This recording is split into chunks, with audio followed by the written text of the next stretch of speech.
And our top story this hour takes us to KwaZulu-Natal, where the situation at the University of Zululand in KwaZulu-Natal is tense as students' protests continue. For more on the story now, let us cross live to our reporter Sbongakonke Mbatha. Sbonga, good afternoon to you. Thank you so much for coming through. Now, we understand that the situation has not improved much from when the protest started yesterday, and it's also reported that a satellite police station near campus has been torched.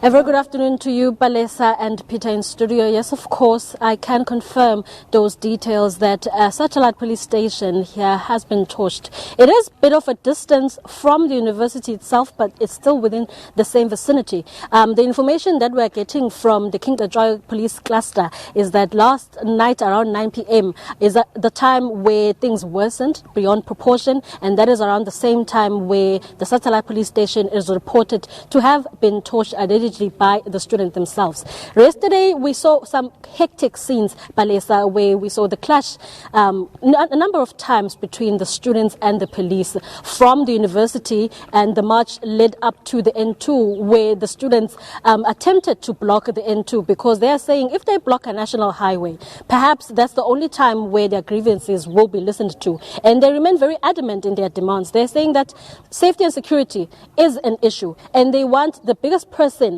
in the department, which is the police minister, to come and address their plight, because they are saying that he had visited them before when they were expressing the same concerns, but not much happened since then. So this is their form of retaliation. But unfortunately, yesterday after SABC News left the scene, it is reported that the students themselves started to clash with the community, because the community was saying, yes, you are our children, yes, we hear your concerns, but now in your retaliation, do not destroy or vandalize our own property. And our own property resulted in being one of the police stations that are behind me. If I could just step out of shot, Balesa, so that my colleague Zamong can show you the visuals. And the police are still currently on site. They are taking or salvaging whatever is left from the fire last night. They just recently took out certain documents that were saved from the fire last night that they managed to extinguish. But as you can see, Palesa, the condition of this community service center is very bad, beyond repair, it seems, even though the walls are still standing. And currently, right now, as we head on to the scene where we were outside the gate of the university, the clashes between the police and the students continued to intensify, because apparently last night there was a letter that was issued, or rather a directive from the university that the students must vacate the premises. But from as early as this morning, we do understand that a majority of them decided to be inside the university, and they were saying that they're very adamant they are not leaving the premises until their plight has been heard. This is the second day of this resistance, or rather a march, as they call it, and they are demanding only one thing: the ear of Police Minister Begicele to come and address their plight. The issue of safety and security, Palesa, they're saying that it's not a current issue. It has been tried to be resolved multiple times before.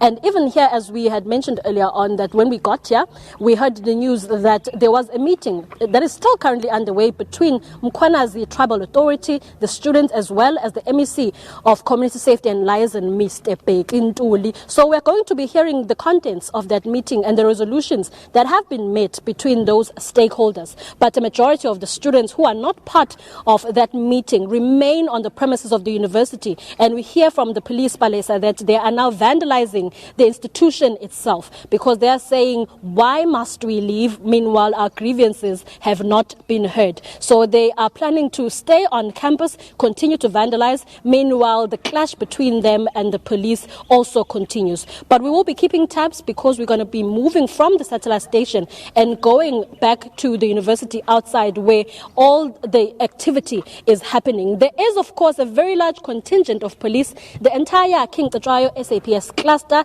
is present, as well as supporting clusters, because now one of their stations has been affected by this violence. Even yesterday, it was on the brink of burning of the pine trees, because the students managed to use the pine trees that surround the highway as their resource. And we will be going back there to monitor the situation and get to hear what are their new demands, if there are any, because earlier on we spoke to some of the female residents students. They're saying that we don't have a choice whenever these criminals who are called amadabuga attack us. We don't have a choice but to give them our belongings like laptops as well as cell phones, otherwise they threaten to sexually assault us. So they're saying that this problem has persisted for quite some time. It has reached a point where they are not willing to compromise. They are only willing to speak to the Minister of Police so that he can give them thorough explanations and a proper way forward, because they're saying that they're tired of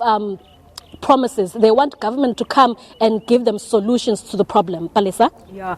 Sbonga, there's a sense in that area that this particular protest has not received enough media attention, so the students say, basically saying that the situation would have been different had this institution be at an urban area. Is that what you're getting from the ground?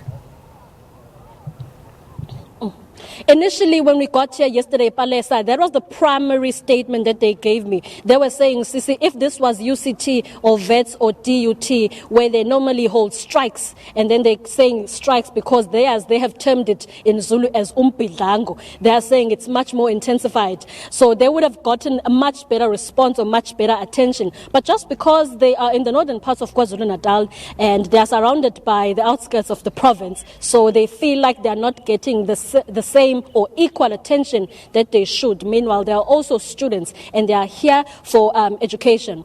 We did get information yesterday that there's about 17,000 students from the university, but more than half of them are living off-campus residence. And when we were engaging university management, they did say that they have tried a number of times to hold talks with off-residence owners where students are renting, and some of them are sponsored residences by the university, which are well enough refurbished and have adequate security. But there is a majority that remains unsecure, and that is the crux of the matter, Palesa, where the students are saying, but now we have to sleep with one eye open, because you never really know which day is your day where these criminals will attack and threaten to take your life if you do not give them your belongings. So the safety issue is the primary issue that they say they are fighting for. And they're saying that if only there had been a university in the urban areas, perhaps their plight would have been addressed by now. All right, Sbonga, we'll leave it at that for now. We'll touch base with you a little later on when you are at the university itself. Our SABC News reporter there, Sbongakonke Mbatha, reporting live from a satellite police station not too far from campus. That particular police station has been satellite allegedly by the students. As Sbonga said, the situation remains tense at the University of Zululand in Richards Bay.